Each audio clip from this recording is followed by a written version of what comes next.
Hello, আসসালামু আলাইকুম। আমি চলে এসেছি বিজ্ঞান ও দশম শ্রেণীর দ্বিতীয় অধ্যায়। চলুন দেখা যাক।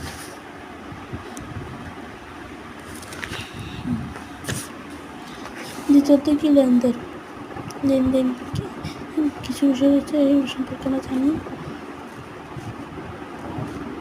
তারা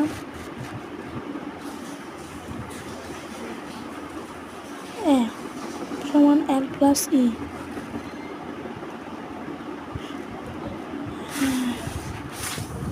সমান সম্পদ, অর্থনৈতিক পরিসম্পদ যা ব্যবসায়ী মালিকানার দিন থাকে এবং মূল্য অর্জন সহায়তা করে, যেমন যন্ত্রপাতি, আসবাবপত্র, নগদ তহবিল, বিনিয়োগ, সুনাম ইত্যাদি। আবার আচরণ দায়ী, ব্যবসায় অর্থনৈতিক দায়বদ্ধতা যা একটি নির্দিষ্ট সময়ের পরে ব্যবসায়িক অবস্থা পরিশোধ করতে হবে, যেমন ঋণপত্র, পদের হিসাব, পদের নোট, ব্যাংক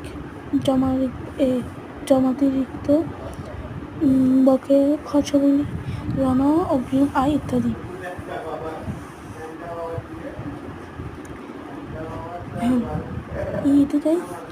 এই সময় ব্যবসায়ী মোট সম্পদের উপর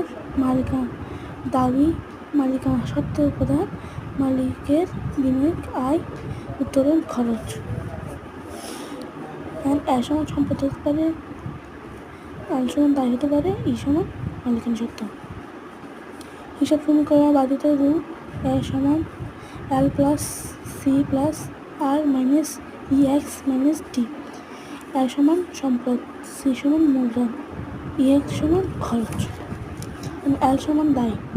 দেখেন মানে ইম্পর্টেন্ট, সব ইম্পর্টেন্ট যেগুলো দেখাচ্ছে। এল সমান, দেখেন এল সমান দায়, আর সমান আয়, ডি সমান উত্তোলন। এগুলোর মাধ্যমে আমরা অঙ্ক করতে পারি। এখানে রাখি। আসসালামু আলাইকুম।